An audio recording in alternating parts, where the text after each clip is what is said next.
Meet the Toyota Corolla Cross. As you might have guessed with the name, it's the high-riding SUV version of the Corolla hatchback, but with a bigger body and a much bigger cabin. In this video, we'll cover the entire Toyota Corolla Cross range and do a detailed review on this car, the two-wheel drive GX Hybrid, which Toyota says will be the biggest selling variant in the lineup.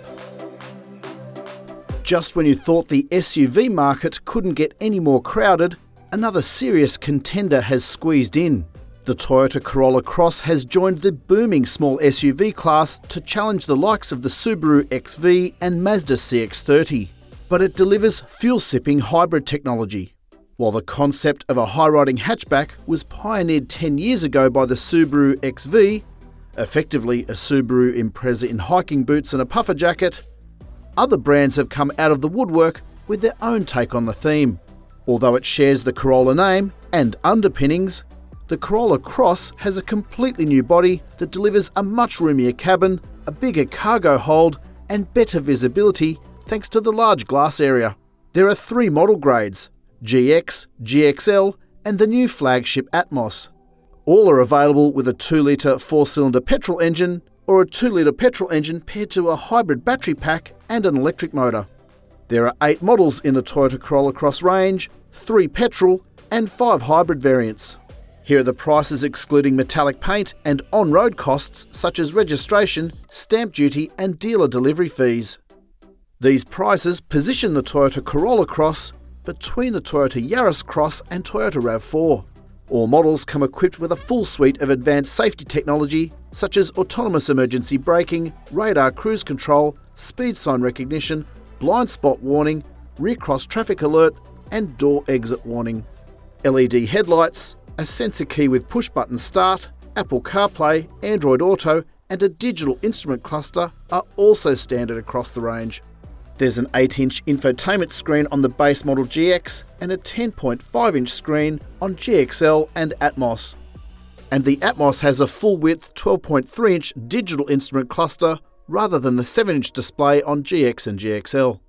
The base model GX is distinguished by 17-inch alloy wheels and fender accents to give it a rugged look, but it lacks parking sensors up front and at the rear, front fog lights, rear tinted glass, roof rails and premium LED headlights that are standard on the GXL. The top-of-the-range Atmos is equipped with 18-inch alloys, a panoramic sunroof, a power-operated tailgate with kick sensor, wireless phone charger, heated front seats and steering wheel, premium audio and rain-sensing wipers. For those who place a high importance on spare tyres, take note. A full-size spare is not available on the Toyota Corolla Cross. All petrol and hybrid front-wheel drive variants come with a space-saver spare, while the hybrid all-wheel drive GXL and Atmos come with an inflator kit. In this video, we tested the base model GX two-wheel drive hybrid that's expected to account for 40% of sales. In case you haven't been in a Toyota Corolla hatch for a while, you may not have realised that the roofline is a lot sleeker and a lot lower. The reason being, Toyota reckons anyone who wants a roomy car would go for an SUV instead. However, demand for SUVs is so strong, there's still room for a model that fits in the same parking space as a Toyota Corolla. The first thing you notice inside the Corolla Cross is just how much extra headroom we have here. We've got a much bigger glass area and the back seat space and boot are bigger as well. Although this is the base model, it's still well appointed. We have one USB charge port here. We have a USB-C and a 12-volt socket in the center console, digital speed display, and a large infotainment screen. As you might expect, all buttons and dials are well within reach and easy to use. The base model gets a slightly smaller touchscreen, although it does have a very high resolution display and a very clear rear view camera, especially at night. Not all rear view cameras are very good at night. And not everyone's a fan of the rubber steering wheel, but I honestly don't mind it. It has a quality feel and it'll be durable. The electronic park brake has an automatic setting, so you don't need to engage it to drive off or set it when you stop. All Corolla Cross models come with a sensor key and push button start, and automatic headlights which even remind you if you've left them on manually when the car's stopped. The seat fabrics have a quality feel, the seat design themselves is quite snug, and the position gives you a really good view of the road ahead. Negatives? There really aren't that many, and this is going to sound picky. Because car companies are packaging so much technology behind the rear view mirrors, they're making sun visors smaller, which means when you swing it to the side, it leaves a large gap to let the glare in. Here's where the Corolla Cross really starts to shine compared to the regular Corolla hatch. We have a lot more knee room, a lot more headroom, and of course, as we mentioned before, the bigger boot. The back seat has two ISOFIX child restraint anchor points in the outboard positions. The middle seat has a top tether point for an old school child seat. Back seat passengers get rear air vents, but there's no power to the back seat. The GX grade only has a map pocket behind the front passenger seat. All grades have cup holders in the doors and a little pocket near the door pull.